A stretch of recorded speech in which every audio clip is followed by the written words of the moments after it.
රෝම ඉතිහාසයේ තම පුතු අධිරාජ්‍යයකු කිරීමේ අරමුණ ඔස්සේ ගොස් තම පුතු අධිරාජ්‍යයකු බවට පත්කිරීමෙන් පසු එම අධිරාජ්‍යයා විසින්ම තම ආදරණීය මව ඝාතනය කළා කීවොත් ඔබ විශ්වාස කරනවාද? තම මව පමණක් නොව තමාගේ ආදරණීය බිරින්දෑවරු සහෝදර සහෝදරිය තමාගේ ගුරුවරයා පවා ඝාතනය කළ රෝමය ගිනිගනිද්දී වීණාවාදනය කළ නීරෝ අධිරාජ්‍යයා ගැන තමයි අද කතාව. නීරෝ අධිරාජ්‍යයා කියන්නේ ජූලියෝ ක්ලෝඩියන් රාජවංශයේ පස්වැන්න.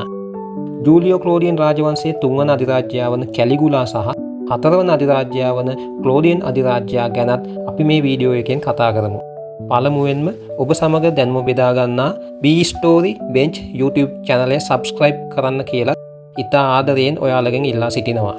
රෝම අධිරාජ්‍යයේ ප්‍රථම රාජවංශය වන ජූලියෝ ක්ලෝඩියන් රාජවංශයේ ප්‍රථම අධිරාජ්‍යයා වන ඕගස්ටස් සීසර් අධිරාජ්‍යයා සහ දෙවන අධිරාජ්‍යයා වන ටයිබීරියස් අධිරාජ්‍යයා ගැන කලින් වීඩියෝ වලදී අපි කතා කළා. රෝම වැසියන් විසින් පිළිකෙව් කළ ටයිබීරියස් අධිරාජ්‍යයාගේ මරණයත් සමග රෝමයට පැමිණි කැලිගුලා රෝම ජනතාව විසින් ඉතා උත්කර්ෂවත් ලෙස පිළිගත්තා. ටයිබීරියස්ගේ අනුප්‍රාප්තිකයා ලෙස රෝමයේ තුන්වන අධිරාජ්‍යයා වූ කැලිගුලා මුලින්ම ටයිබීරියස් අධිරාජ්‍යයා විසින් පිටුවහල් කර මරා දැමූ තමාගේ මවගේ සහ සහෝදරයන්ගේ භස්මාවශේෂ රෝමයට ගෙන ගෞරවය දැක්වුවා. ටයිබීරියස් විසින් වසදී මරා දැමූ ජර්මනික සෙන්පතියා, ඒ කියන්නේ කැලිගුලාගේ පියාට පිරිමි දරුවන් 3 දෙනෙකු සහ ගැහැණු දරුවන් 3 දෙනෙකු සිටියා.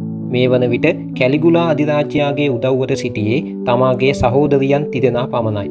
මුල් මාස කීපය තුළ කැලිගුලා රෝම ජනතාවගේ සිත දිනාගෙන අධිරාජ්‍යයා බවට පත්වී මාස 7කට පමණ පසු වැළඳුණු රෝගයක් නිසා ඔහු වෙනස් වීමට පටන්ගෙන ඇත.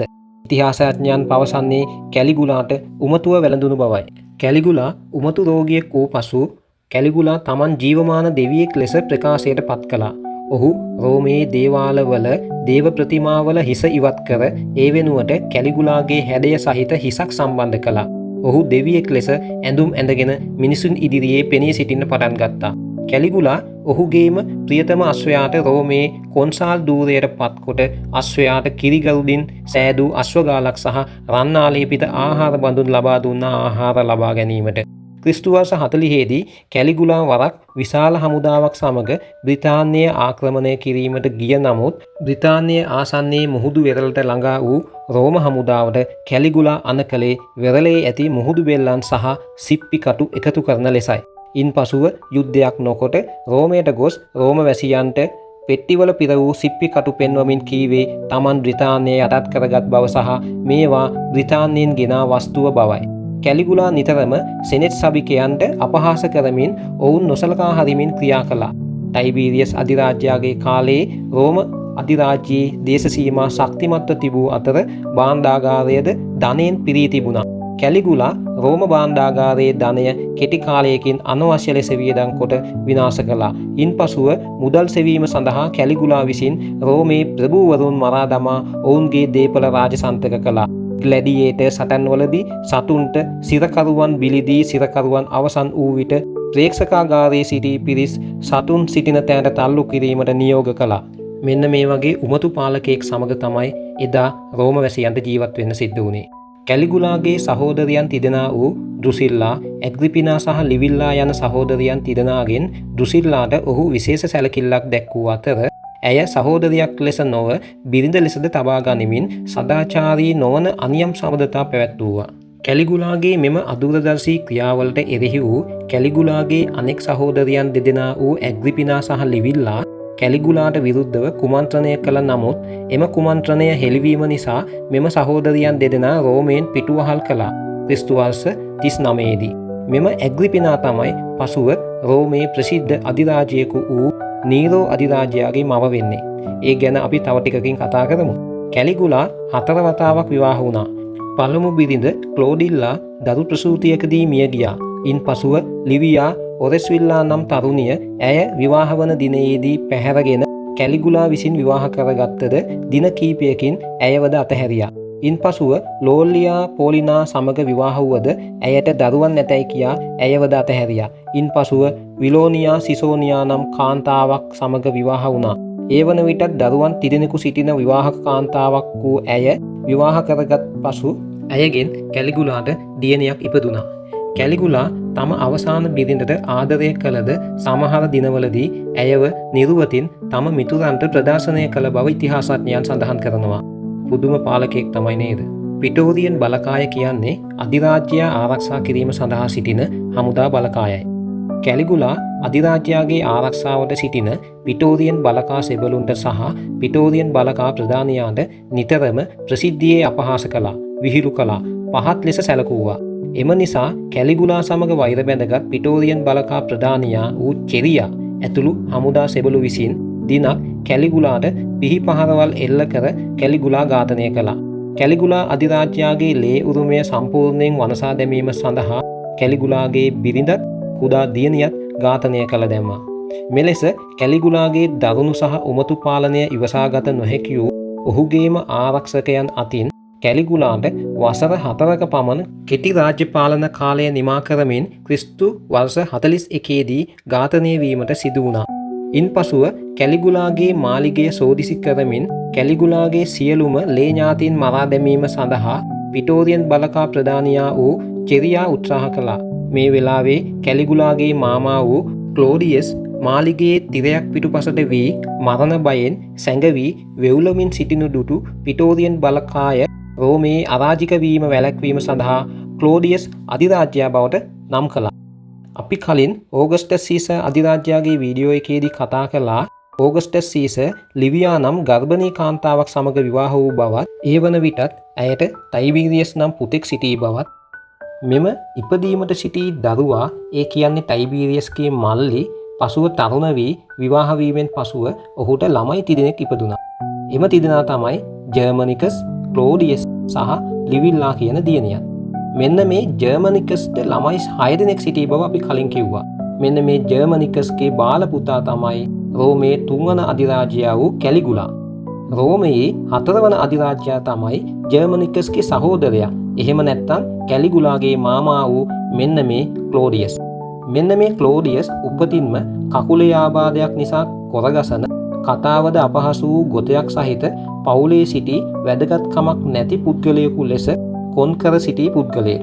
ඔහු ඊටාම බියගුළු සෝබාදහම විසින් බාගෙට නිම කළ මිනිසෙකු නිසා පිටෝරියන් බලකායේ ප්‍රධානියා වූ චෙරියා කල්පනා කළේ ක්ලෝඩියස්ව ඝාතනය කරන්නේ නැතුව ඔහු රූකඩ පාලකයෙකු ලෙස තබා ගනිමින් නීත්‍යානුකූලව ක්ලෝඩියස් අධිරාජ්‍යයා ලෙස පත් කරගෙන පිටෝරියන් බලකාය විසින් රෝමයේ පාලනය ගෙන යාමටයි.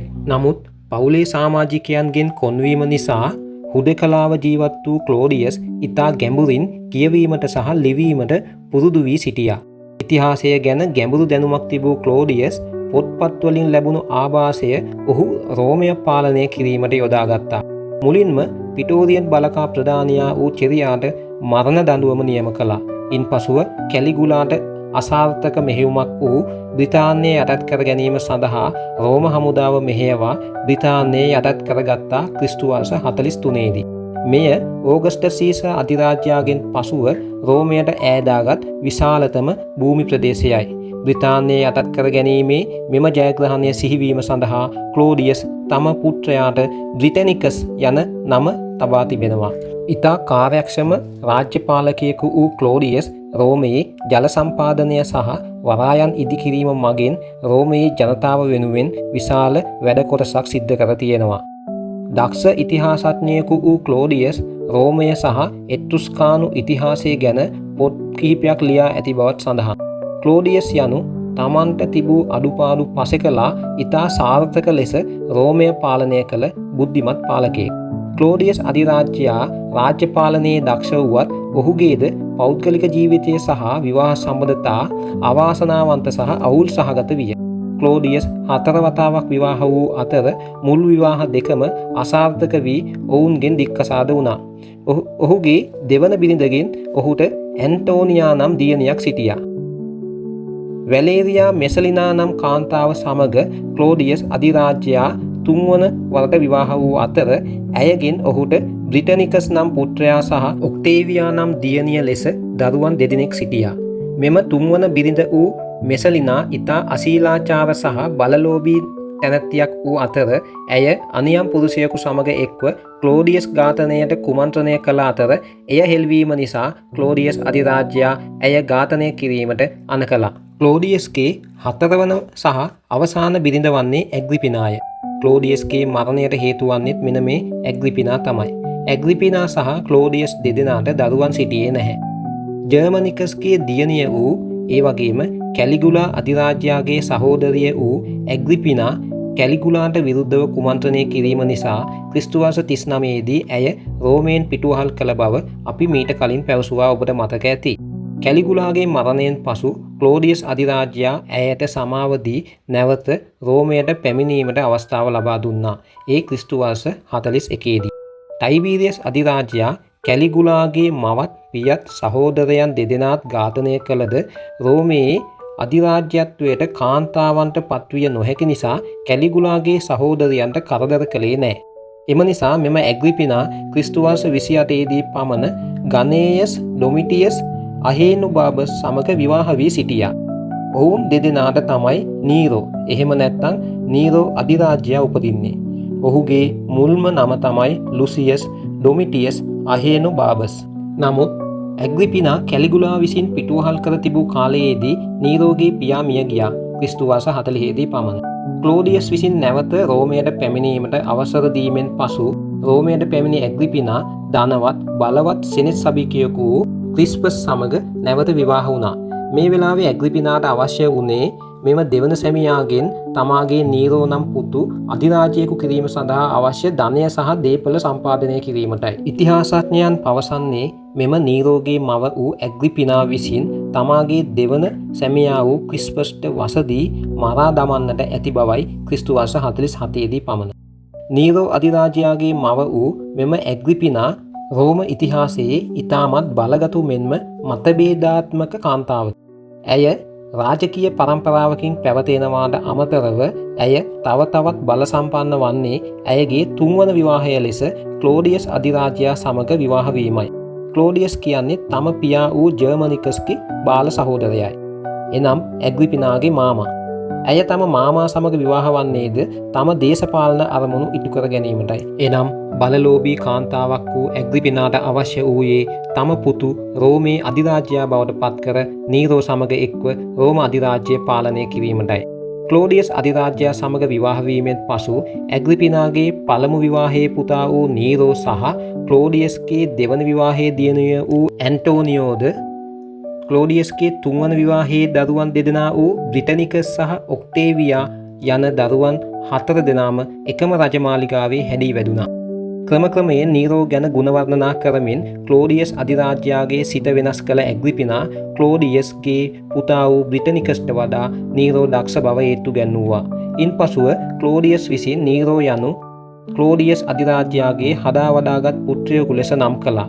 මෙන්න මේ ක්ලෝඩියස් අධිරාජ්‍යයා විසින් නීරෝව හදා වඩාගත් පුත්‍රයෙකු ලෙස නම් කිරීමෙන් පසුව තමයි ඇත්ත වශයෙන්ම මොහුට නීරෝ යන නම ලැබෙන්නේ. මෙම නම් කිරීමෙන් පසුව තම අරමුණ ඔස්සේ ක්‍රියාත්මක වූ ඇග්‍රිපිනා විසින් ක්‍රිස්තු වර්ෂ 54 දී වසමිශ්‍ර බිම්මල් වර්ගයක් ආහාරයට දී ක්ලෝඩියස් අධිරාජ්‍යාව ඝාතනය කළ බව තමයි ඉතිහාසඥයන් පවසන්නේ.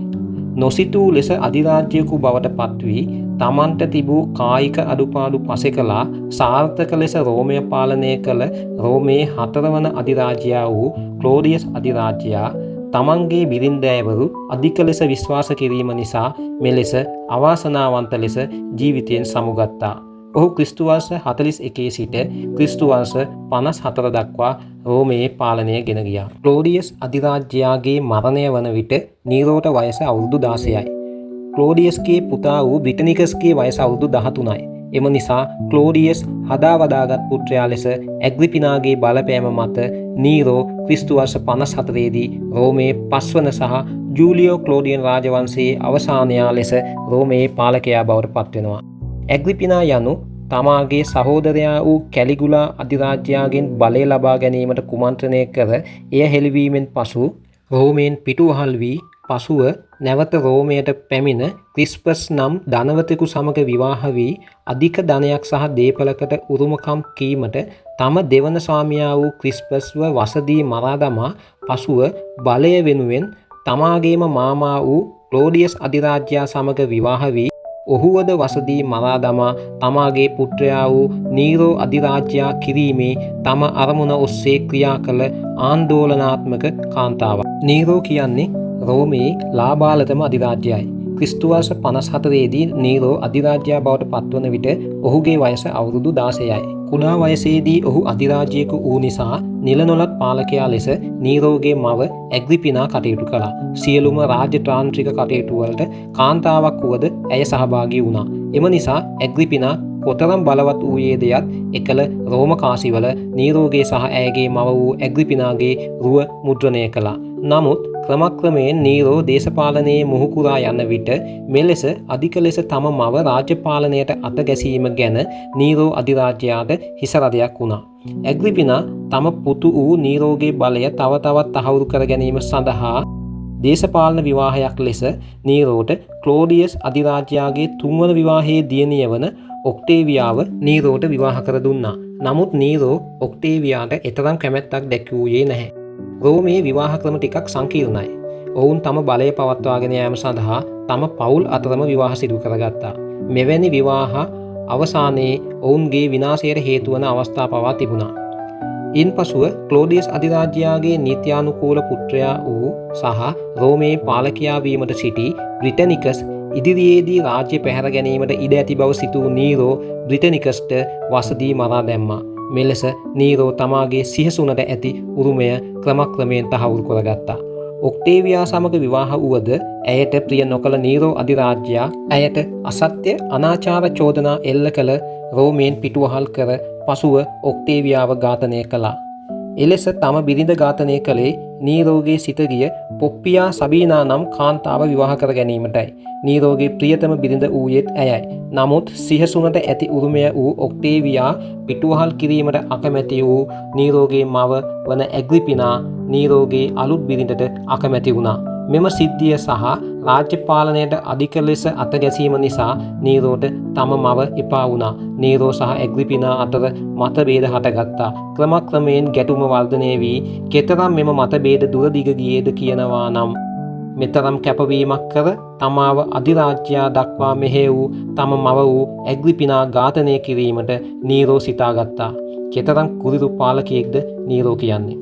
ඒ අනුව බිඳෙන සුළු යාත්‍රාවක යවා ඇයව රහසේම දියේ ගිල්වීමට උත්සාහ කළත් ඇග්‍රිපිනා පිහිනා ගොස් ජීවිතය බේරාගත්තා. නමුත් අවසානයේ නීරෝ අධිරාජ්‍යයා එලිපිටම තම මව ඝාතනය කරන ලෙස තම හමුදා සෙබළුන්ට අණ කළා. තම නිවසේ හමුදා සෙබළුන් අතින් ඝාතනය වන විට ඇග්‍රිපිනා පැවසූයේ නීරෝ වැනි පුතෙකු බිහි කළ තම කුසටම පහර දෙන ලෙසයි. මෙලෙස දරුණු පාලකයෙකු වූ නීරෝ වසර 4ක පමණ මව සමග එකතු වී කළ රාජ්‍ය පාලනය අවසන් කළා. නීරෝ කෙතරම් දරුණු වීදයක් තමා ප්‍රිය කළ දෙවන භාර්යාව වූ පොප්පියා සබීනා ගර්භණීව සිටියදී ඇති ගැටුමකදී ඇයගේ කුසට පයින් පහරක් එල්ල කර ඇති අතර එමගින් ඇති වූ තුවාල නිසා ඇයද මිය ගියා. ඉන්පසුව සිහසුනේ උරුමය තහවුරු කර ගැනීම සඳහා ක්ලෝඩියස් අධිරාජ්‍යයාගේ වැඩිමහලු දියණිය වූ ඇන්ටෝනියෝට විවාහ වීමට ඇරයුම් කළත් ඇය එයට අකමැති වීම නිසා නීරෝ විසින් ඇයවද ඝාතනය කළා. ඉන්පසුවද ප්‍රභූ පවුලක කාන්තාවක් වූ මෙසලිනා නම් වූ කාන්තාවක් සමග නීරෝ විවාහ වුණා. ඇය මීට පෙර විවාහ වී සිටි අතර ඇයගේ සැමියා මරා දමා තමයි ඇයවද විවාහ කරගත්තේ.